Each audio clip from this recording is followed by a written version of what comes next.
بسم الله الرحمن الرحيم الحمد لله رب العالمين والصلاة والسلام على أشرف المرسلين نبينا محمد وعلى آله وأصحابه أجمعين أما بعد السلام عليكم ورحمة الله وبركاته.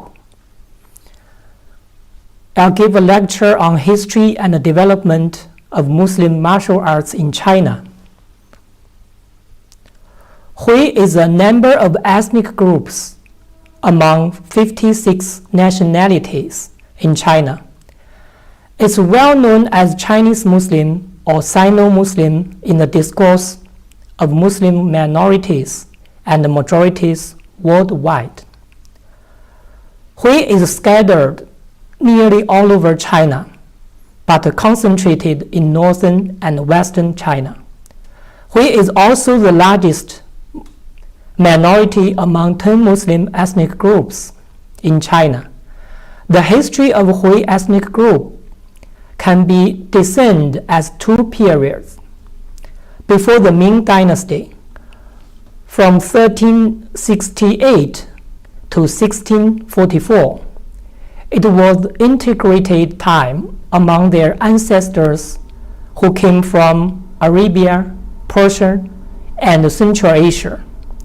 At the beginning of the Ming Dynasty, when Han Chinese recovered power after Mongols' sovereignty, the national authority carried out conservative cultural policies,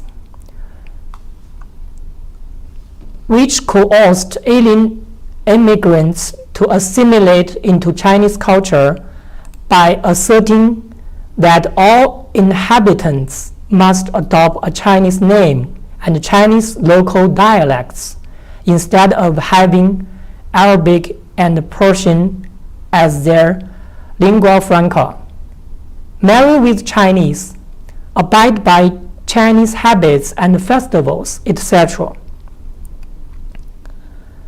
Muslim elites at that time took two steps striving for the survival of Islam. One was mosque-based teaching, and the other was explaining Islam in accordance with Confucianism. From their efforts, Hui Muslim were represented as Chinese outside their community, but keep their belief inside. On the whole, the Hui Muslim and its ancestors have been communicating peaceful with their counterparts of the Han Chinese, but both officially and popularly throughout history. Because the Hui ethnic group is imprinted with two cultures, namely Islam and Chinese culture. Without Islam, Hui would lose its religious characteristics and appear like Han Chinese completely. In the same way, without Chinese culture, Hui would resemble as Arab, Pakistani, Malay, or other Muslim ethnic groups who merely have different skins. These dual cultural characteristics are the key concepts in identifying Hui and distinguishing Hui from Han Chinese and other Muslim ethnic groups around the world. From such a manner of perspective, we can see that Hui is an ethnic group possessed with mixed cultures, both historically and practically. Arab, Persian, and all the other ethnic cultures held by Hui's ancestors integrated under Islam, which constituted the elemental factors of Hui's religious attributes. These mixed attributes combined with Chinese culture, then constructed a new culture for Hui and identified Hui as a special ethnic group. The name of martial arts in China is Wushu, Wushu is a Chinese national treasure and originally and mainly from Han Chinese. But every Chinese ethnic group has contributed to the origin, formation, and development of Wushu in history. Hui Wushu are particularly impressive among the Chinese Wushu. In fact, Hui Wushu have already become a very important part of the Hui culture. Hui Wushu have been spread by Hui and is prevalent in all Chinese ethnic groups. It includes elements created by the Hui and adapted from Han techniques. Hui Wushu, including its special forms, techniques, and religious connotations, has greatly influenced Chinese martial arts. It enriches the whole Chinese martial arts system and expresses its cultural characteristics. Actually, Hui Wushu has become an essential part of the Chinese martial arts. From historical records, Hui is composed of many different ethnic groups, including foreigners and natives. A number of Muslims from Arab countries and Persia were trading and settling in China as early as the 7th century. Many of them got married to Chinese women. They were the first people of the Hui. The Mongols conquered the Turkic Khwarezm Empire, including Samarkand and Bukhara, in 1221, and overran Persia in 1231. Then they captured Baghdad in 1258. The Mongols' three conquering marches to the west during the Yuan dynasty, from 1206 to 1368, led to the migration of various ethnic groups, social classes, and professionals to the east.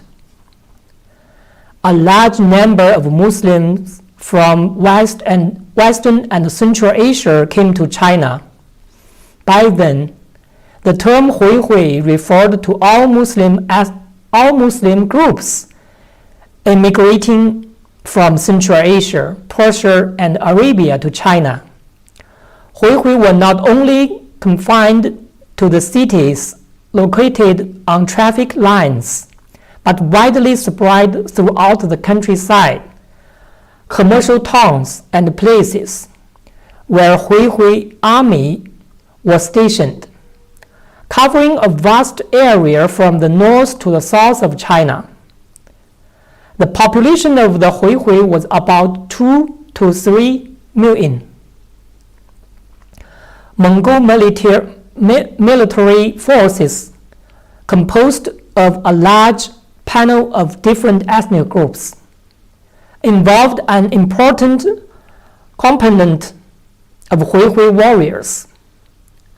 Hui Hui soldiers take advantage of this war opportunity to disseminate their own martial arts and at the same time to enrich their own fighting techniques by adding other ethnic groups' battle experiences to their own martial arts.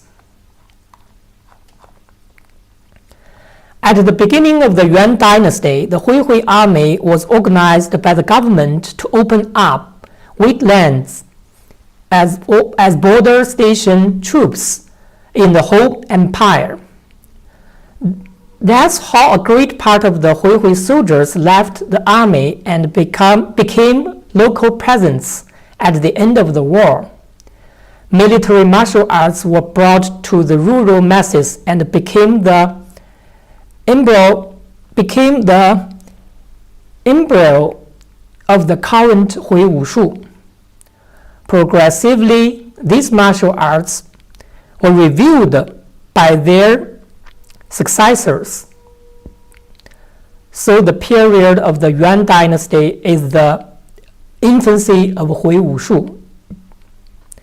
In the Yuan dynasty, as the transportation and communication in structure between China and the West were relatively developed, swords made by Muslims in Western and Central Asia or North Africa were brought to China by Huihuis. Chinese called these weapons Huihui swords.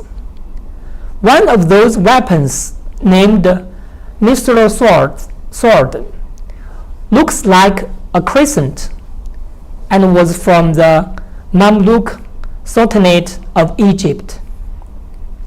Some Huihui workers made a lot of weapons for the Mongolian army, including the special ring sword. That form of sword had never existed in China before. Every different ethnic group had its own martial arts traditions and characteristics. They have exchanged their respective skills since the foundation of the Yuan dynasty. Hui Wushu is the fruitful result of those exchanges. When the Han Chinese overthrew the Yuan dynasty and established the Ming Empire from 1368 to 1644, they passed the prohibitions against foreign names, languages, and clothing. The Huihuis became Sinified gradually. The Huihuis became a real ethnic minority at the mid-Ming period. Islam, their faith, and Chinese as their common language led them to a common identified consciousness. Huihuis have a double identity, although they received strong influences from Han culture. They kept protecting their original Islamic culture, values, and way of life as much as they could.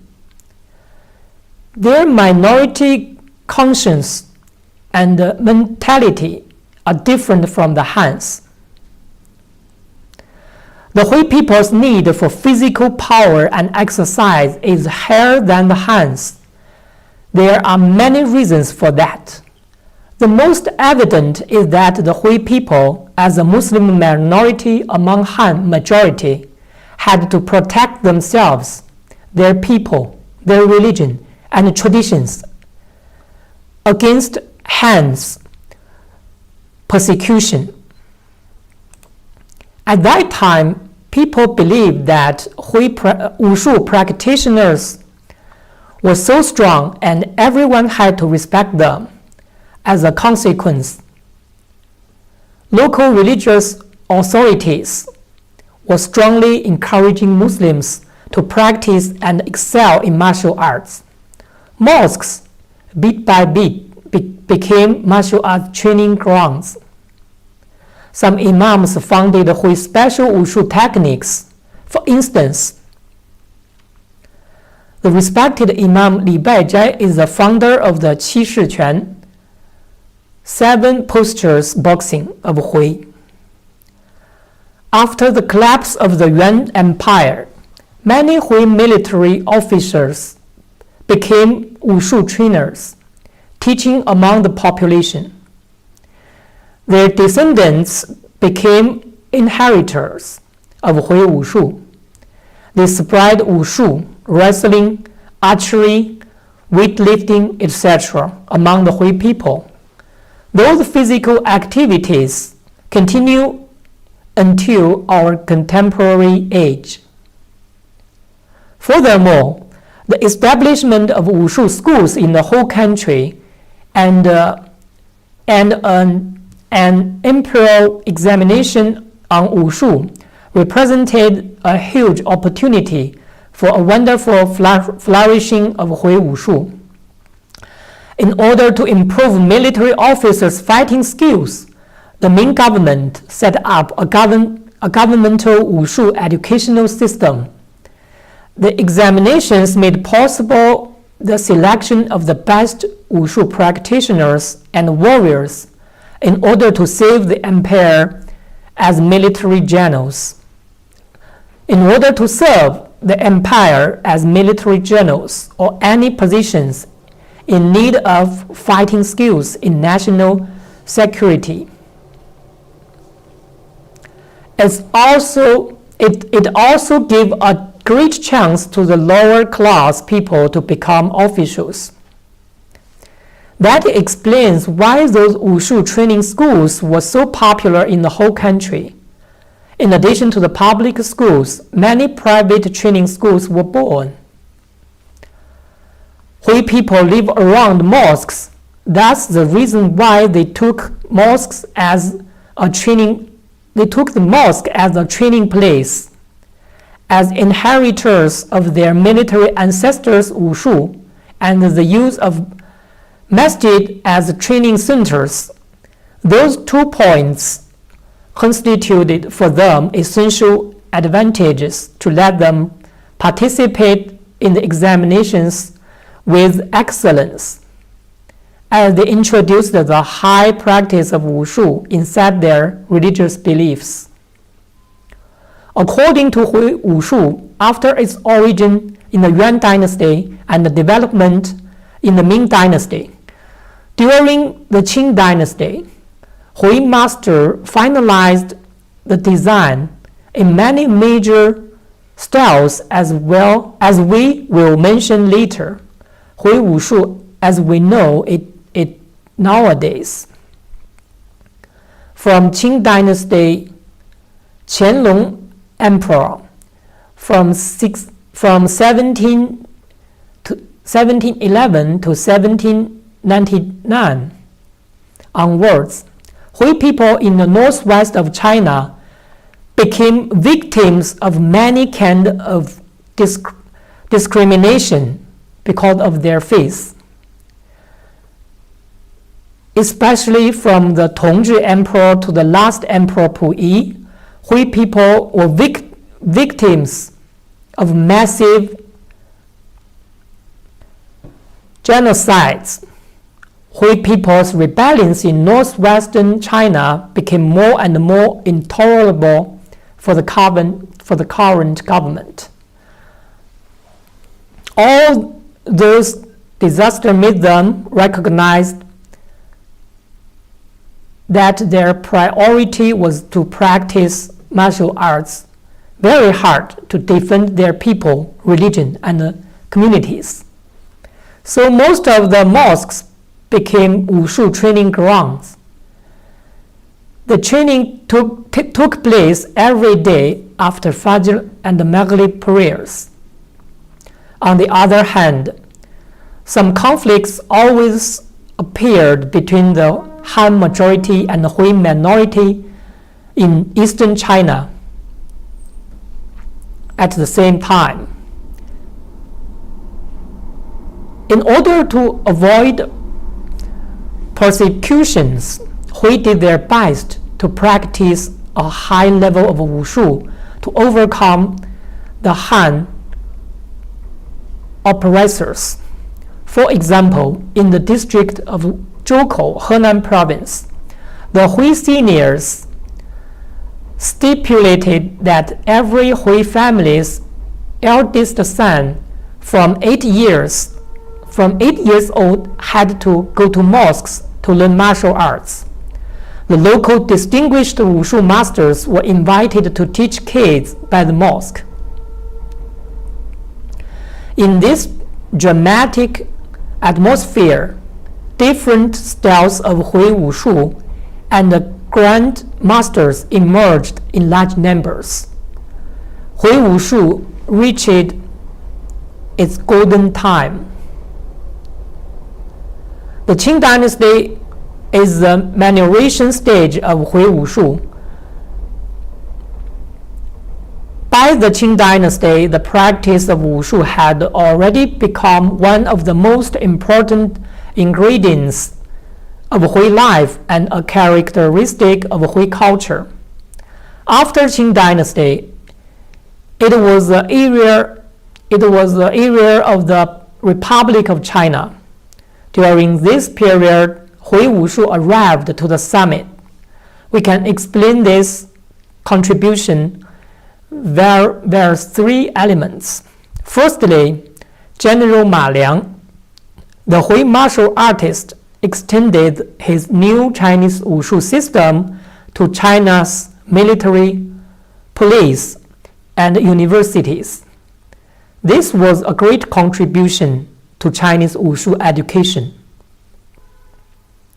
Secondly, certain Hui martial artists actively participated in the construction of Chinese physical training system and founded a Wushu management system.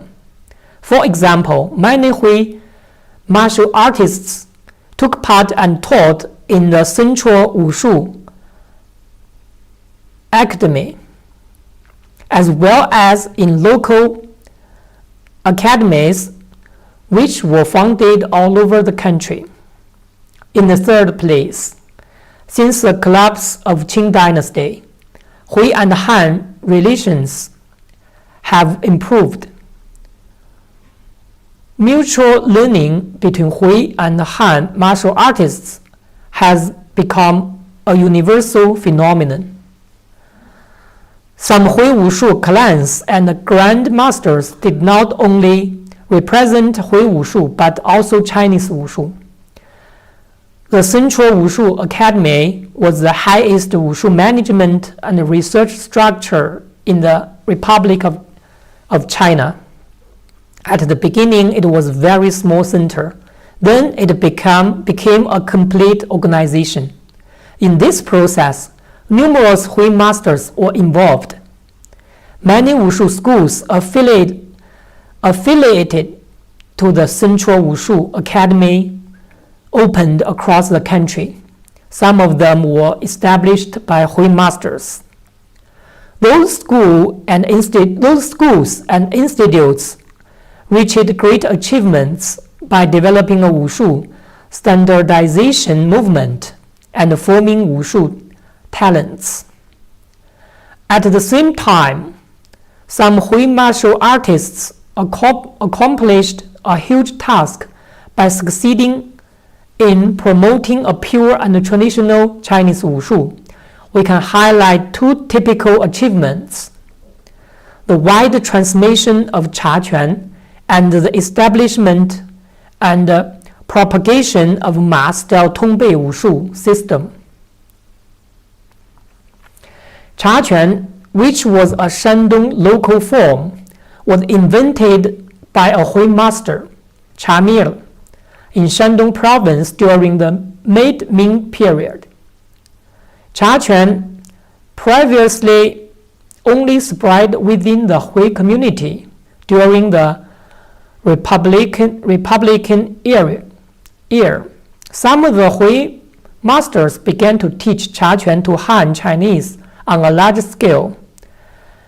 As a result of their efforts, Chaquan is becoming one of the country's most popular Wushu styles. Tongbei Quan, derived from the ancient Tongbei Han form, was very popular in Cangzhou, Hebei province. Ma Fengtu practiced it from his Han master. In 1910, the young Ma Fengtu argued that Tongbei Wushu should absorb essences of many classical Wushu styles. Then he tried to make it become the concentration of powerful martial arts. Contemporary Tongbei Wushu was mainly spread by Ma Fengtu and his family members. The Ma family played an important role in Chinese Wushu circles for nearly 100 years. So Tongbei Wushu was called Ma-style Tongbei Wushu by domestic and foreign Wushu practitioners. The Tongbei Wushu system is one of the most important contemporary Hui Wushu achievements. It mainly spread in the large settlement of Chinese Muslims in northwestern provinces, so there were a large number of Hui practitioners in these areas. During the Republic of China, Hui Wushu reached its peak. Wushu with Islamic features, which were invented by Hui, like Chaquan, began to be transmitted to Hans. On the other hand, some Wushu, like Tongbei, originally practiced by Han people, were adapted and promulgated by Hui masters. We can see the deep cultural communication between Hui and Han from that. Despite historical conflicts that opposed those two different ethnic groups, Wushu constituted to a remarkable bridge between them and contributed to the unity and the solidarity inter and intra ethnicities. After the establishment of People's Republic of China, Chinese Wushu, as a precious element of China's cultural heritage, have been paid high attention by the government. Since the reorganization of the related institutions in early 1950s, the management system has fundamentally changed, and the status of Wushu as honor of sport was substantially promoted, which was evident by the widespread Taiji Quan and new national Wushu routines. Consequently, Wushu have marched towards the world and has actively involved in the international organizations and competitions in recent years, showing unique charm and noble souls of Chinese traditional culture. However, it must be admitted that Wushu have been severely attacked by the ultra-left trend of thought. After 1953, Wushu have been transformed into humdrum skills and the performances of rigid routines by the government, which leads to the so-called competitive Wushu. In order to pursue the guiding ideology of highness, difficulty, innovation, and aesthetics, Wushu has tended to be largely influenced by dancing styles and gymnastics, which is far away from the traditional Wushu. As a result, the overall structure of Chinese Wushu have been divided into two parts, official and folk sectors. The folk sector was severely repressed after the Chinese economic reform in 1978. Some previous mistake had begun to rectified, and governments also began to seek a balance between those two sectors. Hence, traditional Wushu activities and events were getting increasingly more frequent since then. Critics, domestic and overseas, see modern Wushu players as having no fighting skills and believe all real Wushu is extinct throughout mainland China. But actually, real Wushu, including the Hui Wushu, still exists in Chinese folk communities. Folk Wushu masters still retain the fighting elements. Although many thorny issues of Chinese Wushu have emerged previously, the brilliant progress which has been achieved by the joint efforts from a range of martial artists, including Hui Muslim masters, cannot be denied. There have been many Hui masters in Chinese Wushu history, and their touching stories show that these Muslim Wushu masters have constantly and devotedly strived to flourish the Chinese Wushu culture.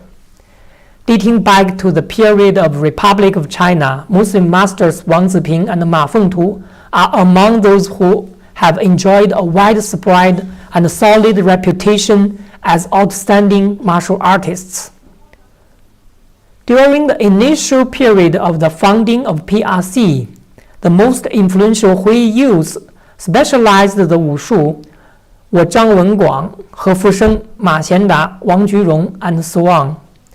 Besides, there was a group of noble Wushu predecessors such as Chang Zhenfang, Wang Xiaorong, Mu Zhijie, Ma Zhenwu, and so on. Although the annual official Wushu competition, many excellent trainers appeared, such as Ma Zhenbang, Ma Chunxi, Ma Lingda, Ding Gonghe, Lü Yanzhi, etc.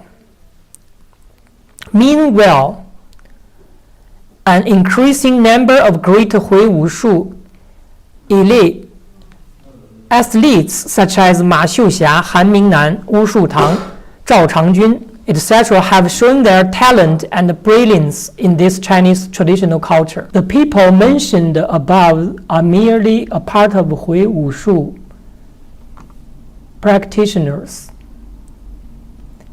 Apart from them, there are also uncountable Wushu fans in different parts of the nation.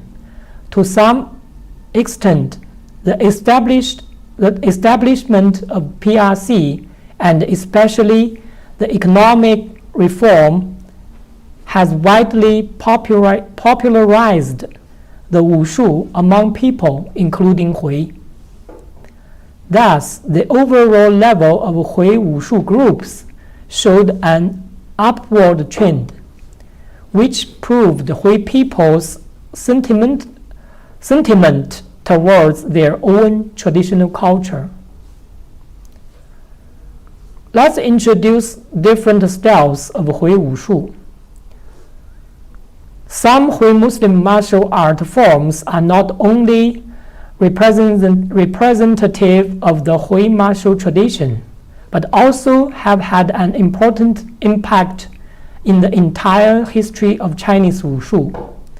Here, I want to introduce 4 Hui Wushu styles which have had an important influence on the history of Chinese Wushu, namely Tan Tui, Cha Quan, Xin Yi Liu He Quan, and Ba Ji Quan.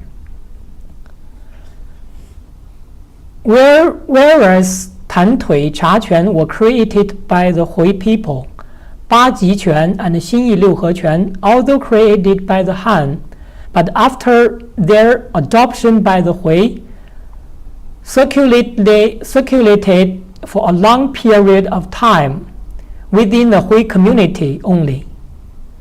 The Hui then made a tremendous contribution to their further development.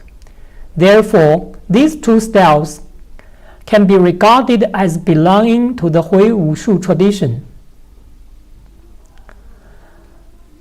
Tan Tui, also called Jiaomen Tan Tui, it means spring-like exercises of Muslims, is deeply rooted in Hui community. Legend has it that Tan Tui was the creation of an Imam Shah of Cangzhou. In the late Qing dynasty, Tan Tui became popular among the Hui. As the saying goes, from Nanjing to Beijing, spring-like exercises come from the Islamic community. The 10 routines of Tan Tui covered the basic training for hands, eyesight, movement, and steps to develop strength and agility. Like skills include snapping leg, kicking leg, pulling leg, inner leg kick, splash splashing leg. Hand skills are also varied and include push, punch, chop, and hook. These moves are basic to all other martial art forms. Tantui is recognized as valuable routines by old generation martial artists, also suitable for young beginners to get started as wushu routine basis. The modern Hui martial artist Ma Fengtu praised Tantui and said, "The 10 routines of Tantui are the basis of all wushu.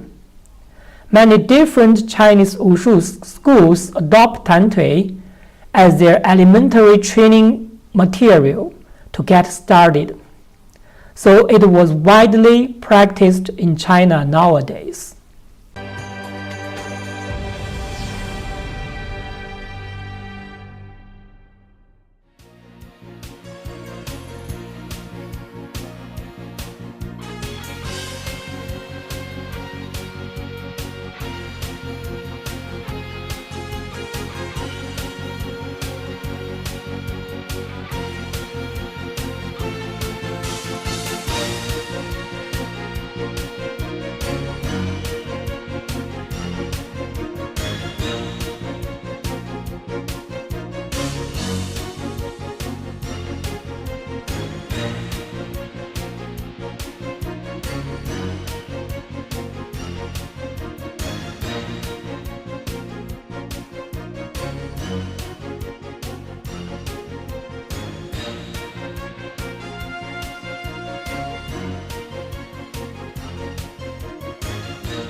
Cha-Quan is the most representative Hui Wushu. Its graceful movements conceal a vast array of self-defense techniques and help to promote personal health and fitness. The practice of Cha-Quan is physically demanding, and practitioners can expect an increase in strength, flexibility, stamina, coordination, and balance as a result of regular practice. Cha-Quan is a very broad fighting style with techniques that cover many different empty hand and weapon methods. 男人的古老师适当原准备。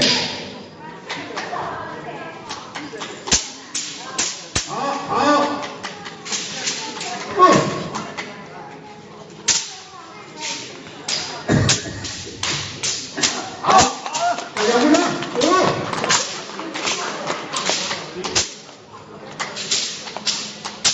好，2、3，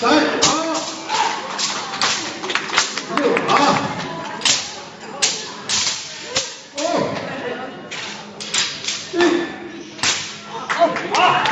Xinyi Liu He Quan is a martial art that has developed in Henan province among the Hui ethnic group. It's considered one of the most powerful and fighting oriented styles among other Chinese wushu, and for a long time it has been known for its effectiveness in fighting, while very few actually knew the practice methods of the style. Xinyi Liu He Quan, along with Cha-Quan and Qi Shi Quan, has been considered Jiaomen Quan, which means there are Islamic elements between the three and all practitioners were Muslims. The first Hui Muslim to learn the art and pass it to his disciples was Ma Xueli, who was from Luoyang City in Henan Province. He lived in the late 17th and early 18th century. He lived in childhood poverty and earned a living as a shepherd. When Ma Xueli was 13 years old, he met an old man in Luoyang while tending his sheep, who taught him 心意六合拳. 7 years later, Ma Xueli had become proficient, and the old man left him, asking him to continue to train hard for 10 years and then go to the Shaolin Temple to test his skills. When he went to Shaolin Temple after 10 years, he managed to defeat all the warrior monks there and was highly praised by the abbot. Upon his return to Luoyang, he was given the title of Marvelous Master. He perfected the style and taught it to the Hui young people in his hometown. He transmitted the art to Hui communities in Henan province, and it became the main self-defense means of Muslims in central China, kept in secret and not passed to anyone outside the Hui until the 1930s. 心意六合拳 is based on combat. Hands and feet are coordinated in defense and attack. In attacking, one should make opponent lose his balance. He can't counter back.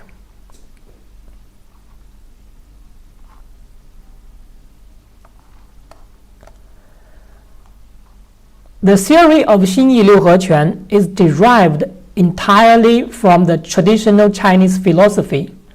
There is no relationship with the Islamic culture, but no conflict either.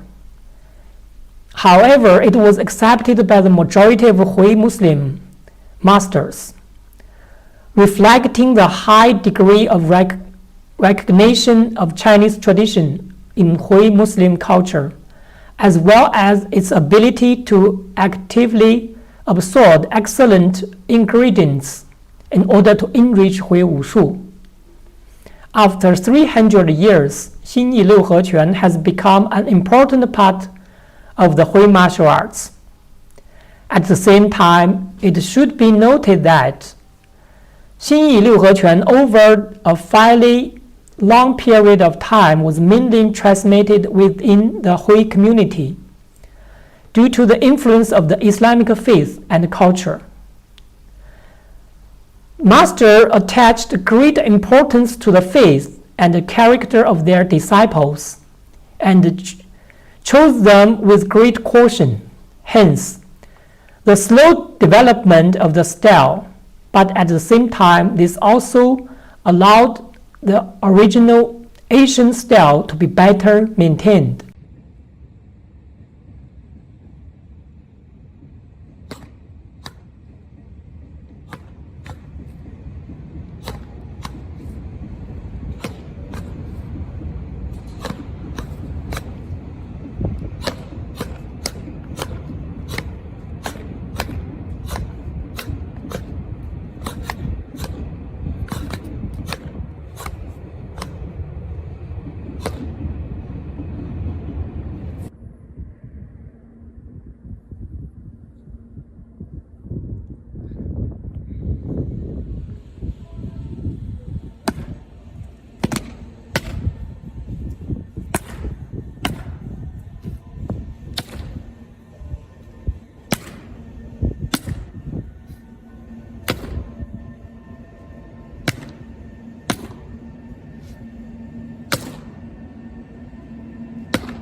Ba Ji Quan was supplied by Wu Zhong, 1712 to 1802, a Hui man who lived in northern China. It is characterized by quick and simple violent and short movements with more charging steps and power-issuing movements. 八极拳 is the most suitable fist in escorting and guarding work. It has been used for imperial wushu, especially protecting politicians in the modern history of China. The bodyguards of politicians such as the last Emperor Puyi, Mao Zedong, Jiang Jieshi are all 八极拳 disciples.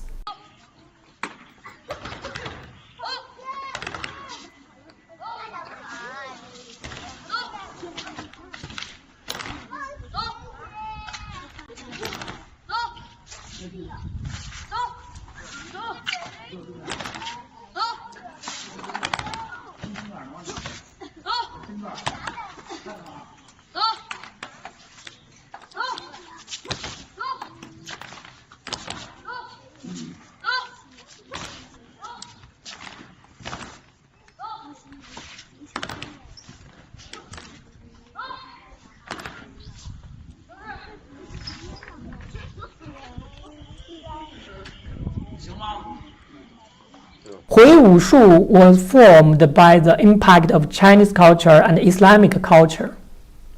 We can see elements of both Chinese and Islamic culture in Hui Wushu.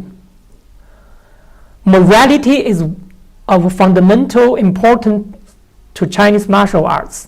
Since ancient times, Chinese martial arts has stressed the importance of the education of morality in conjunction with the teaching of Wushu. Since the Hui people were influenced by traditional Chinese culture, the moral commitments in the teaching traditions of Hui Wushu are very strong. Every Chinese, including Hui, Wushu school will possess a set of house rules of moral conduct. If violated, the master has the right to punish the offender.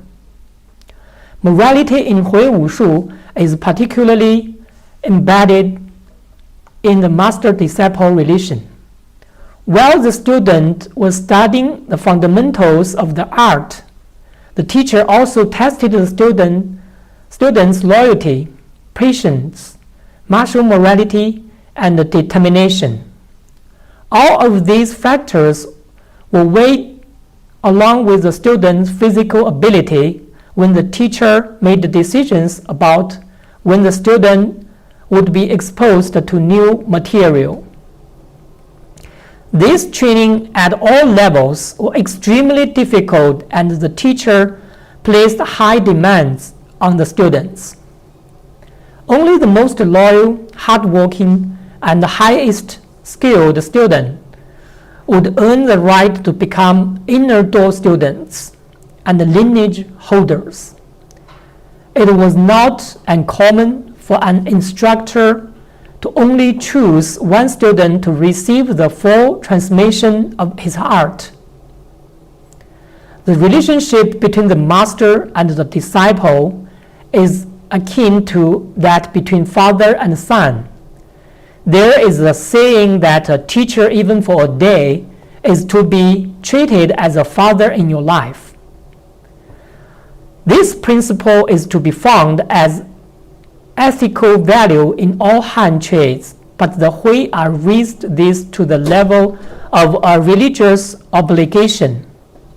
In the absence of family members, the master's disciples are to provide for him in life and bury him in death. This responsibility is understood as a fulfillment of the religious injunction of amana, namely the moral responsibility of fulfilling one's obligations to Allah and other people. Islam encourages physical sports for the purpose of building the body's strength to stay healthy and be able to undertake obligatory duties like salah. The sport is a set of actions carried out by humans individually or in groups for developing and training the human body, occupying the time and cultivating the behavior, making the behavior polite and genteel. Prophet Muhammad, peace be upon him, has recommended to take care about what strengthens the body and keeps the Muslim able-bodied, including physical education that contributes to building of the body properly. A Muslim should be able to defend him or herself from aggression, which requires physical strength, and should be prepared to struggle in the path of Allah. There are numerous traditions in which the Prophet Muhammad, peace be upon him, recommended certain martial arts to maintain the health and prepare the believers for situations of external aggression. Thus he said, "Any action without the remembrance of Allah is either a diversion or heedlessness, excepting for acts: walking from target to target during archery practice, training a horse, playing with one's family, and learning to swim." Ali radiallahu anhu, the first caliph of Muslims, who was honored with the famous saber, Dhul Fiqar, by the Prophet, who claimed, "No sword can match Dhul Fiqar, and no young warrior can compare to Ali." Ali demonstrated exceptional bravery in his courageous fighting skills, and his spectacular swordsmanship earned him the epithet of Asadullah, the Lion of God. Hui Wushu is steeped with a profound Islamic cultural meaning.